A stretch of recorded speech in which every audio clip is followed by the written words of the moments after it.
$13 trillion in wealth has evaporated over the course of the last 2 years. We've questioned the future of capitalism. We've questioned the financial industry. We've looked at our government oversight. We've questioned where we're going. And yet at the same time, this very well may be a seminal moment in American history, an opportunity for the consumer to actually take control and guide us to a new trajectory in America. I'm calling this the Great Unwind. And the idea is a simple idea, which is the fact that the consumer has moved from a state of anxiety to action. Consumers who represent 72% of the GDP of America have actually started, just like banks and just like businesses, to deleverage, to unwind their leverage in daily life, to remove themselves from the liability and risk that it presents itself as they move forward. So to understand this, and I'm going to stress this, it's not about the consumer being in retreat. The consumer is empowered. In order to understand this, we're going to step back and look a little bit at what's happened over the course of the last year and a half. So if you've been gone, this is the easy cliff notes on what's happened in the economy, okay?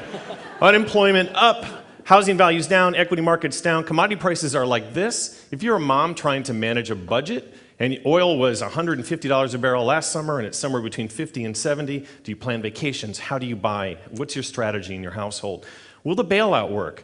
We have national debt, Detroit, currency valuations, healthcare, all these issues facing us. You put them all together, you mix them up in a bouillabaisse, and you have consumer confidence. It's basically a ticking time bomb. In fact, let's go back and look at what caused this crisis, because the consumer, all of us, in our daily lives, actually contribute a large part to the problem. This is something I call the 50-20 paradox. It took us 50 years to reach annual savings ratings of almost 10%. 50 years. Do you know what this was right here? This is World War II. You know why savings was so high? There was nothing to buy unless you wanted to buy some rivets, right? So what happened though, over the course of the last 20 years, we went from a 10% savings rate to a negative savings rate because we binged. We bought large cars, supersized everything. We bought remedies for restless leg syndrome. All these things together basically created a factor where the consumer sort of drove us headlong into the crisis that we face today. The personal debt to income ratio basically went from 65% to 135% in the span of about 15 years. So consumers got over-leveraged. And of course, our banks did as well, as did our federal government. This is an absolutely staggering chart. It shows leverage trended out from 1919 to 2009. And what you end up seeing is the whole phenomenon of the fact that we are actually stepping forth and basically leveraging future education, future children in our households. So if you look at this in the context of visualizing the bailout, what you can see is if you stack up dollar bills, first of all, $360,000 is about the size of a 5'4" guy. But if you stack it up, you just see this amazing, staggering amount of basically dollars that have been put into the system to fund and bail us out. So this is the first $315 billion. But I read this fact the other day that 1 trillion seconds equals 32,000 years. So if you think about that, the context, the casualness with which we talk about trillion-dollar bailout here and trillion there, we are stacking ourselves up for long-term leverage. However, consumers have moved. They are taking responsibility. What we're seeing is an uptick in the savings rate. In fact, 11 straight months of savings have happened since the beginning of the crisis. We are working our way back up to that 10%. Also, remarkably, in the fourth quarter, spending dropped to its lowest level in 62 years, almost a 3.7% decline. Visa now reports that more people are using debit cards than they're using credit cards. So we're starting to pay for things with money that we have, and we're starting to be much more careful about how we save and how we invest. But that's not really the whole story, because this has also been a dramatic time of transformation. And you got to admit, over the course of the last year and a half, consumers have been doing some pretty weird things, because it's been pretty staggering that we've lived through.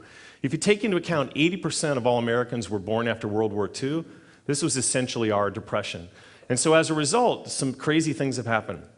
I'll give you some examples. Let's talk about dentists, vasectomies, guns, and shark attacks. Okay?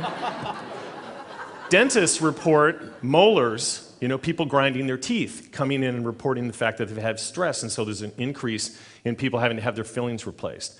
Gun sales, according to the FBI, who does background checks, are up almost 25% since January. Vasectomies are up 48%, according to the Cornell Institute. And lastly, but a very good point, hopefully not related to the former point I just made, which is that shark attacks are at their lowest level from 2003. Does anybody know why? No one's at the beach, so there's a bright side to everything. But seriously, what we see happening, and the reason I want to stress that the consumer is not in retreat, is that this is a tremendous opportunity for the consumer who drove us into this recession to lead us right back out. And what I mean by that is that we can move from mindless consumption to mindful consumption, right? If you think about the last 3 decades, the consumer has moved from savvy about marketing in the 90s to gathering all these amazing social and search tools in this decade, but the one thing that's been holding them back is the ability to discriminate. By restricting their demand, consumers can actually align their values with their spending and drive capitalism and business to not just be about more, but be about better. And we're going to explain that right now. Based on Y&R's Brand Asset Valuator, proprietary tool of VML and Young and Rubicam, we set out to understand what's been happening in the crisis with the consumer marketplace. We found a couple of really interesting things. We're going to go through 4 values shifts that we see driving new consumer behaviors that offer new management principles. The first cultural value shift we see is this tendency towards something we call liquid life. And this is the movement from America's defining their success on having things to having liquidity. Because the less excess that you have around you, the more nimble and fleet of foot you are. As a result, déclassé consumption is in. Déclassé consumption is the whole idea of spending money frivolously makes you look a little bit anti-fashion. The management principle is dollars and cents. So let's look at some examples of this déclassé consumption that falls out of this value. First thing is we see something must be happening when P. Diddy vows to tone down his bling. But seriously, we also have this phenomenon on Madison Avenue and in other places where people are actually walking out of luxury boutiques with ordinary sort of generic paper bags to hide the brand purchases. We see high-end haggling in fashion today, high-end haggling for luxury and real estate. We also see just a relaxing of ego and sort of a dismantling of artifice. This is a story on the yacht club that's all basically blue-collar yacht club, where you can join the yacht club, but you've got to work in the boatyard is sort of condition of membership. We also see the trend toward tourism that's a little bit more low-key, right? Agritourism, going to vineyards and going to farms. And then we also see this movement forward from dollars and cents. What businesses can do to connect with these new mindsets are really interesting. A couple things that are kind of cool. One is that Frito-Lay figured out this liquidity thing with their consumer. They found their consumer had more money at the beginning of the month, less at the end of the month. So what they did is they started to change their packaging. Larger packs at the beginning of the month, smaller packaging at the end of the month. Really interestingly, too, was San Francisco Giants. They've just instituted dynamic pricing. So it takes into account everything from the pitcher matchups to the weather to the team records in setting prices for the consumer. Another quick example of these types of movements are obviously the rise of Zynga. Zynga has risen on the consumer's desire to not want to be locked into fixed costs. Again, this theme is about variable costs, variable living, so micropayments have become huge. And lastly, some people are using Hulu actually as a device to get rid of their cable bill. So really clever ideas there that are kind of being taken a hold and marketers are starting to understand. The second of the 4 values is this movement toward ethics and fair play. We see that play itself out with empathy and respect. The consumer is demanding it. And as a result, businesses must provide not only value, but values. Increasingly, consumers are looking at the culture of the company, looking for their conduct in the marketplace. So what we see with empathy and respect, lots of really hopeful things that have come out of this recession. And I'll give you a few examples. One is the rise toward communities and neighborhoods, an increased emphasis on your neighbors as your support system. Also, a wonderful byproduct of sort of a really lousy thing, which has been unemployment, is a rise in volunteerism that's been noted in our country. We also see the phenomenon, some of you may have boomerang kids. These are boomerang alumni, where universities are actually reconnecting with alumni and helping them with job sharing skills and retraining. We also talked about character and professionalism. We had this Miracle on the Hudson in New York City, in January, and suddenly Sully has become a key name on Baby Center. So from a value and values standpoint, what companies can do is connect in lots of different ways.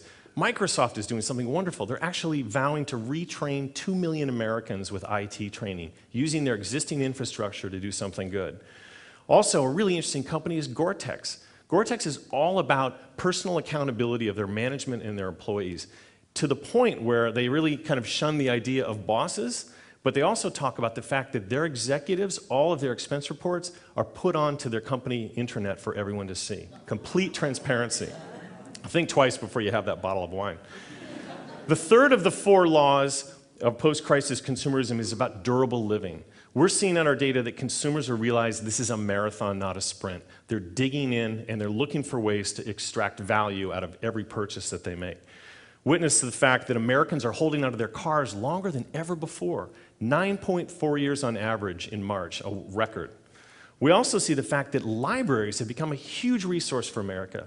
Did you know that 68% of Americans now carry a library card, the highest percentage ever in our nation's history? So what you see in this trend is also the accumulation of knowledge. Continuing education is up. Everything is focused on betterment and training and development and moving forward. We also see a big DIY movement. I was fascinated to learn that 30% of all homes in America are actually built by owners. That includes cottages and the like, but 30%. So people are getting their hands dirty. They're rolling up their sleeves. They want these skills. We see that with the phenomenon of raising backyard hens and chickens and ducks. And when you work out the math, they say it doesn't work. But the principle is there that it's about being sustainable and taking care of yourself. And then we look at the High Line in New York City, an excellent use of reimagining existing infrastructure for something good, which is a brand new park in New York City. So what brands can do and companies is pay dividends to consumers, be a brand that lasts, offer transparency, promise you're going to be there beyond today's sale. Perfect example of that is Patagonia. Patagonia's Footprint Chronicles basically goes through and tracks every product that they make and gives you social responsibility and helps you understand the ethics that are behind the product that they make. Another great example is Fidelity. Rather than instant cashback rewards on your credit or debit purchases, this is about 529 rewards for your student education. Or the interesting company Sunrun. I love this company. They've created a consumer collective where they put solar panels on households and create a consumer-based utility where the electricity that they generate is basically pumped back out into the marketplace. So a consumer-driven co-op. So the fourth sort of post-crisis consumerism that we see is this movement about return to the fold. It's incredibly important right now. Trust is not parceled out, as we all know. It's now about connecting to your communities, connecting to your social networks. In my book, I talked about the fact that 72% of people trust what other people say about a brand or a company versus 15% on advertising. So in that respect, cooperative consumerism is really taken off. This is about consumers working together to get what they want out of the marketplace. Let's look at a couple of quick examples. The artisanal movement is huge. Everything about locally derived products and services supporting your local neighborhoods, whether it's cheeses, wines, and other products. Also this rise of local currencies. Realizing that it's difficult to get loans in this environment, you're doing business with people you trust in your local markets. So this rise of this sort of local currency is another really interesting phenomenon. And then they did a recent report I thought was fascinating. They actually started in certain communities in the United States start to publish people's electricity usage. And what they found out is when that was available for public record, the people's electricity usage in those communities dropped. Then we also look at the idea of cow pooling, which is the whole phenomenon of consumers organizing together to buy meat from organic farms that they know is safe and controlled in the way that they want it to be controlled. And then there's this other really interesting movement that's happened in California, which is about carrot mobs. The traditional thing would be to boycott, right? Have a stick? Well, why not have a carrot? So these are consumers organizing, pooling their resources to incentivize companies to do good. And then we look at what companies can do then. This is all the opportunity about being a community organizer. You have to realize that you can't fight and control this. You actually need to organize it, you need to harness it, you need to give it meaning. And there's lots of really interesting examples here that we see.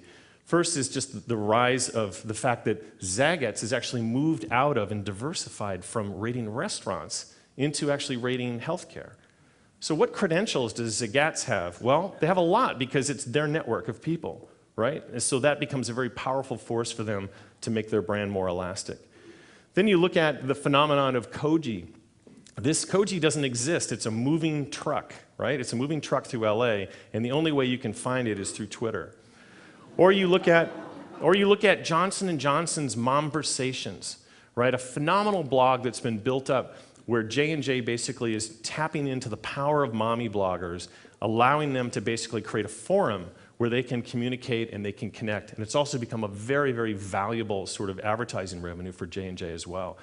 This plus the fact that you've got phenomenal work from CEOs from Ford to Zappos, connecting on Twitter, creating an open environment, allowing their employees to be part of the process rather than hidden behind walls. You see this rising force in sort of total transparency and openness that companies are starting to adopt, all because the consumer is demanding it. So when we look at this and we step back, what I believe is that the crisis that exists today is definitely real. It's been tremendously powerful for consumers, but at the same time, this is also a tremendous opportunity. And the Chinese character for crisis is actually the same side of the same coin. Crisis equals opportunity. What we're seeing with consumers right now is the ability for them to actually lead us forward out of this recession. So we believe that values-driven spending will force capitalism to be better. It will drive innovation, it will make longer-lasting products, it will create better, more intuitive customer service, and it will give us the opportunity to connect with companies that share the values that we share. So when we look back and step out at this and see the beginning of these trends that we're seeing in our data, we see a very hopeful picture for the future of America. Thank you very much.